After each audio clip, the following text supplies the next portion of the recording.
Hey everyone, today I'm having a look at Broadcom, which has had an incredible move over the last couple of months, which shouldn't be too surprising. The stock does a 62% gross margin compared to industry averages of 40, but I do believe it's getting a little frothy here, and we can see that with the RSI popping out.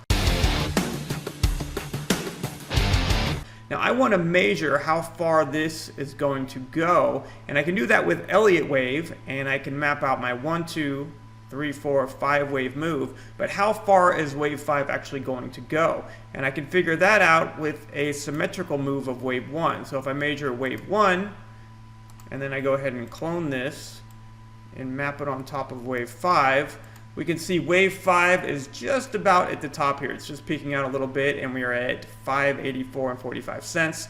Now I can jump into a put spread here. I can do a 570, 580 put spread. So I'll start making money once this thing drops below 580 all the way to 570. And I can put that on for $4.25. So that's what I'm going to do. And I suspect now we're going to get an A wave. So this will be an A wave down. And then once that reaches, we will continue off to a B wave. So right now I'm going to make money as this thing drops, and I will continue to update you as this trade progresses.